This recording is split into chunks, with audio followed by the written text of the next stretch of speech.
نحمدہ ونصلی ونسلم علی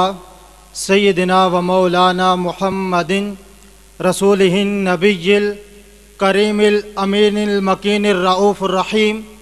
اما بعد فاعوذ باللہ من الشیطان الرجیم بسم اللہ الرحمن الرحیم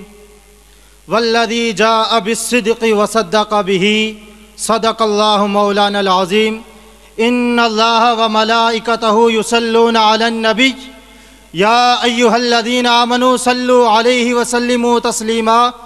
اللہم صلی علی سیدنا و مولانا محمد وعلی آلہ وصحبہ وبارک وسلم۔ قبل صدر تکریم و تعظیم جناب صدر اور آج کی نشست انصاف پر جلوہ گر معزز جج صاحبان، السلام علیکم ورحمۃ اللہ وبرکاتہ۔ آج کے اس ایوان دانشورہ میں ایک طفل مکتب کی لسان صغیر پر جو موضوع سخن مچل کر آپ احباب کی سماعت کے لیے بے چین ہے،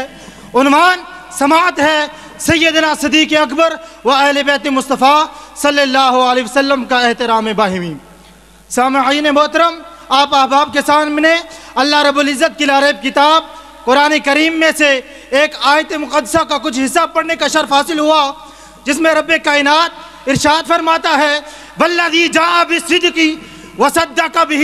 بے شک وہ ذات جو سچائی کے ساتھ تشریف لائی، اور بے شک وہ ذات جس نے سچائی کے ساتھ تشریف لانے والی ذات کی تصدیق کی۔ سامعین محترم، اس مقام پر حضرت مولا علی شیر خدا کرم اللہ وجہہ الکریم فرماتے ہیں کہ اللہ رب العزت نے دو ذاتوں کا ذکر کیا ہے، ایک ذات حضور علیہ السلام کی ذات ہے اور ایک ذات سیدنا صدیق اکبر کی ذات ہے۔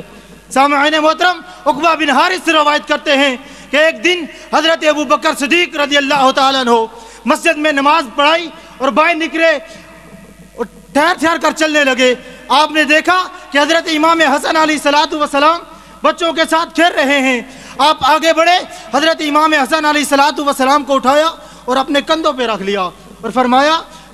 میرے ماں باپ آپ پر قربان ہو جائیں، یہ رسول اللہ صلی اللہ علیہ وسلم کے مشابہ ہیں، حضرت علی کے مشابہ نہیں۔ تو حضرت علی ہنسنے لگے۔ سامعین محترم، حضرت ابو بکر صدیق بڑی کثرت کے ساتھ مولا علی شیر خدا کرم اللہ وجہہ الکریم کے چہرے کو دیکھ رہے تھے۔ حضرت عائشہ صدیقہ رضی اللہ تعالیٰ عنہ نے پوچھا، اس بارے میں آپ سے پوچھا تو آپ نے فرمایا میں نے رسول اللہ صلی اللہ علیہ وسلم سے سنا ہے کہ علی کے چہرے کو دیکھنا عبادت ہے۔ سامعین محترم، حضرت ابو بکر صدیق رضی اللہ تعالیٰ عنہ کے سامنے اہل بیت مصطفیٰ صلی اللہ علیہ وسلم کا ذکر ہوا تو آپ نے فرمایا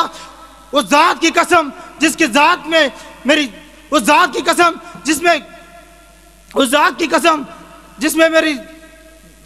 جس کے قبضہ قدرت میں میری جان ہے،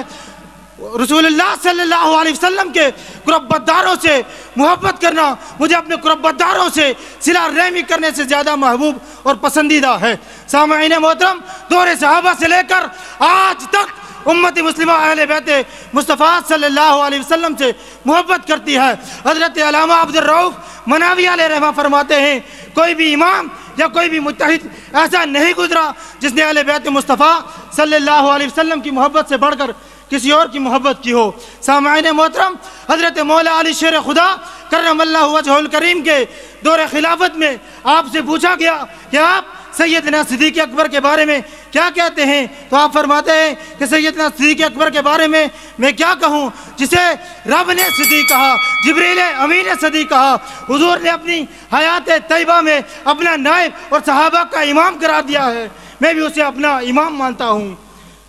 جس کو صدیق خود خدا نے کہا، جس کو صدیق خود خدا نے کہا، اس کو صدیق خود مصطفیٰ نے کہا، اس کو صدیق خود مرتضیٰ نے کہا، یوں ہی صدیق سب انبیاء نے کہا۔ ہم بھی کہتے ہیں صدیق ہے، جو نہ صدیق مانے وہ زندیق ہے۔ وما علینا الا البلاغ المبین۔